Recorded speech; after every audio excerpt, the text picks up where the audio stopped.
Hi everyone, my name is Andrea Flack-Wetherald. I'm the owner of And Beyond and andbeyondimprov.com. And today I want to talk with you about leadership and finding joy in leadership. Sometimes it can be so hard in the chaos, the daily grind, to find your joy and to find just peace.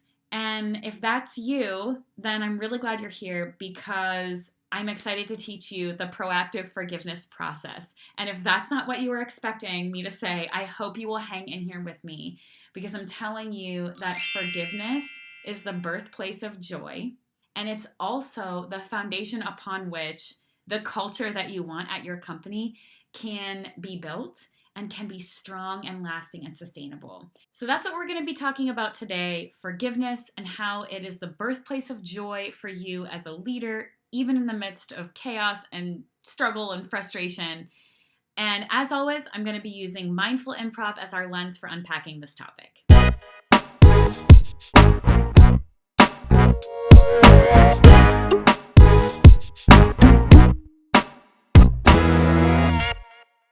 So forgiveness is the birthplace of joy, but it gets such a confusing rap. I want to talk about why that is, and then I want to teach you the proactive forgiveness process. It's a 5-step process that I've used hundreds of times for myself and also for my clients and the people that I have one-on-one coaching relationships with, and it is a powerful, transformative thing. And the best part is that it's free. You can just start using it. There's no buy-in. You don't have to get HR to sign off on it. You can just start doing it, and it will be such a joy-creating, freedom-creating experience for you. I forgive you, and that's okay are not the same thing. I teach my kids that right now. They do not say it's okay to a kid on the playground after they've been apologized to for kid stuff. We say, I forgive you, because I don't want to teach my kids to have to unlearn that yuck feeling of thinking that if I forgive someone, that means I'm saying it's okay. That means there's no accountability. I'll only forgive them if the offense is forgivable. That is such a limiting perspective. We rob ourselves of our joy. We rob ourselves of our peace. We rob ourselves of being able to connect with the people around us and be present in our work. And that's such a shame. So that's not what we're doing. Let's get that clear. Secondly, what I want you to understand is that when people feel resistant to this idea of forgiveness as the most critical leadership soft skill, it's because they're imagining the most traumatic things that they've been through. I am a survivor of sexual assault, but what I have found to be true over and over is that most often the things that are stealing our joy, stealing our creativity, stealing our opportunities to connect with the people around us and build cultures that consistently reflect our values and be the people we mean to be are little things that we don't give ourselves permission to process. The times that my kids just got home, I'm not going to edit that out. Hey, Koopy, love you, buddy. I'm doing a video right now. It was Nora. All right. I'm doing a video right now, but I'll be down in a minute, okay? I'm starting to do videos again. I'm going to leave all this in here.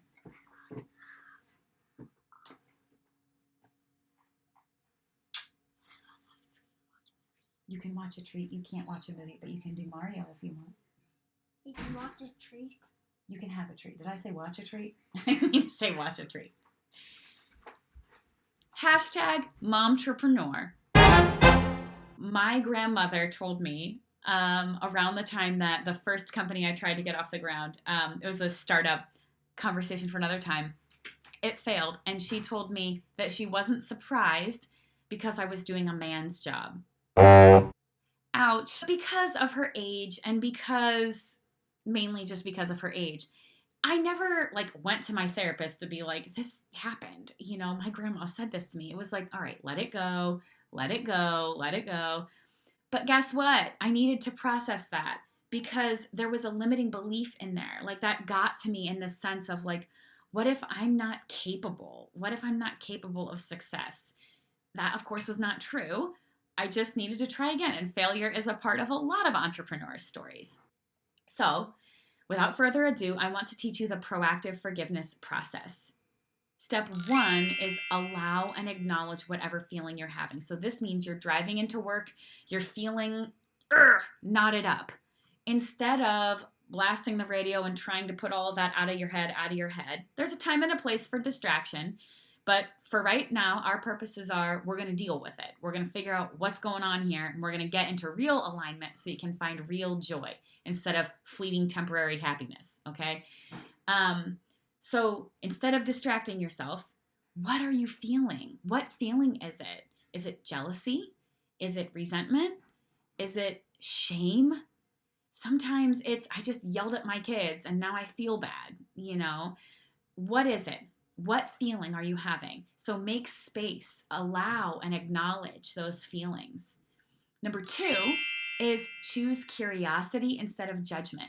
This is the most applicable mindful improv skill. This is what helps improvisers be successful on stage, is choosing curiosity instead of judgment about whatever's going on. You know, they're rolling with it, they're moving forward with it, with curiosity instead of judgment. And it is also what will help you be successful off stage. So you're not shaming yourself, judging yourself about whatever. Maybe it's you need to forgive yourself for something, you know, but it's also about the other person. We're choosing curiosity instead of judgment. What might have been the case in that situation that you haven't thought of before? Number 3 is look for limiting beliefs. So now that you've identified your feeling, you've figured out what the situation is, the person or situation that is causing that feeling, here is where people fall off the rails. Because sometimes in this simple work, they remember something that's dangerous. They remember something that's painful, and then what they start doing is reliving it, reliving that argument that made them so angry, reliving that thing that happened that made them so angry. And then what happens?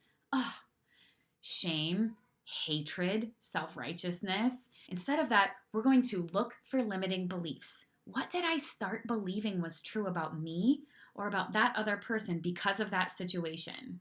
I hope you really heard that, because that's the reason you're upset about it. You started believing something about yourself or about this other person or about how the world works that in some way you're believing it's limiting your future, you know, freedom, growth, joy, success, expansion, whatever it is. So identify what is the limiting belief that you started believing in that situation. Step 4 is realign with your deep truth.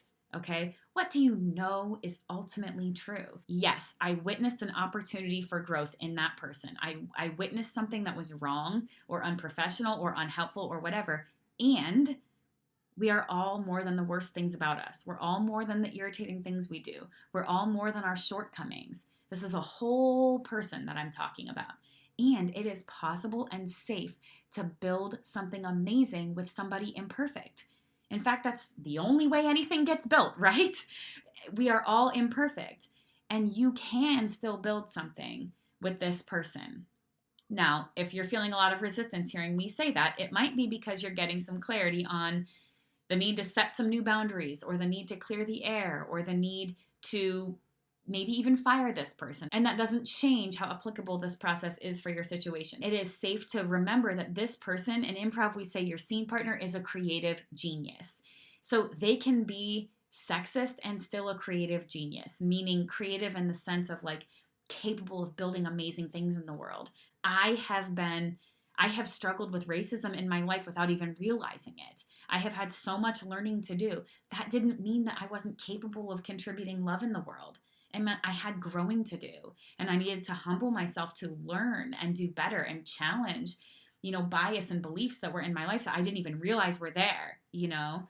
2 things can be true at the same time. Yes, and, okay? Yes, I have seen that this person needs to be held accountable, and good thing I'm capable of doing that.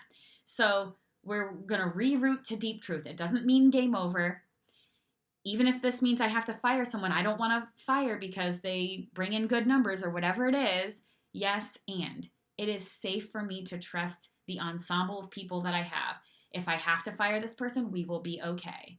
If I keep this person and other people think I should fire them, we will be okay. We will find a way to keep building this thing together. Maybe it's forgiving yourself and realizing that it is safe to be imperfect. I am enough. And again, not always big, huge, glaring, traumatic things. Sometimes it's little stuff that you need to forgive. I shouted at my kids and I feel bad about it. It is safe to be imperfect. I am enough. I haven't been consistent with content creation. It is safe to be imperfect. I am enough. Whatever it is for you that's getting in your head, keeping you from doing the things that you know you need to be doing, causing you to procrastinate, causing you to hide from conversations you know you need to have, give yourself some grace. Give other people some grace. And you can absolutely have grace and accountability. Number 5 is that we're going to cement this work that we've just done by doing a couple of grounding techniques. So there's 3 techniques that I want to share with you. One is very simple, affirmations. I am enough. I am capable, courageous, willing, and worthy. I come back to that one a lot in my life. What are the affirmations that are meaningful to you? If you would share them in the comments, I would love that. I love to have grounding affirmations to share with my clients and to use for myself as well. Another technique is called box breathing. So box breathing means you breathe in for 4, hold for 4, exhale for 4, hold for 4. Let's do one together. You ready? In. Hold. Out. Hold. And you do that as many times as you need to. And I find that that type of breathing requires so much mental focus, like the counting, and it's not like a regular breathing rhythm, that can really help me pull me into my calm, pull me into my peace, despite whatever chaos is going on. So I want to give you that tool in your tool belt. And the third one is EFT tapping. So if you're not familiar, EFT stands for Emotional Freedom Technique. So I'm going to just give you a quick overview of what this is like. You're going to start tapping right in the middle of your palm right here.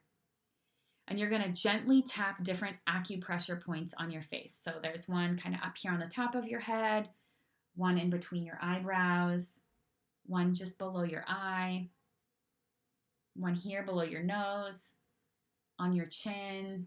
You want to get kind of where your collarbone is, just below there. And then here on your rib cage as well. And I've seen a couple different places. It's a very forgiving technique, but just kind of tapping gently on these acupressure points. And while you're doing that, you're using even though statements. Even though I haven't been consistent with getting my YouTube videos out there, and I feel a lot of shame about not keeping up with it how I want to, I fully and completely love and accept myself. Is that not a beautiful yes and? Yes, this thing is true, and I'm not going to pretend like it's not true. And I fully and completely love and accept myself. This is a great technique for after you've received difficult feedback. You can use it then as well. Another thing I like to do with EFT tapping is to tap those acupressure points while I'm making yes and statements about the situation.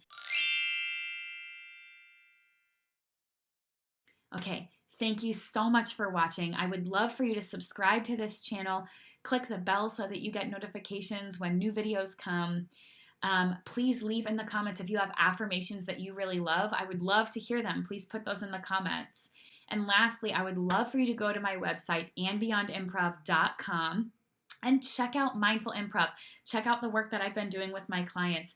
I believe in the power of mindful improv to help us forgive, confront, and find alignment. And that is the work of leaders that are impactful. So if you are wanting to find a way to make sure that your culture is consistently reflective of your values, if you're wanting to consistently find more joy and confidence and peace as a leader, I would love to work with you. So check out my website, andbeyondimprov.com, and subscribe and leave a comment, and I will look forward to seeing you in the next one. Thanks for watching.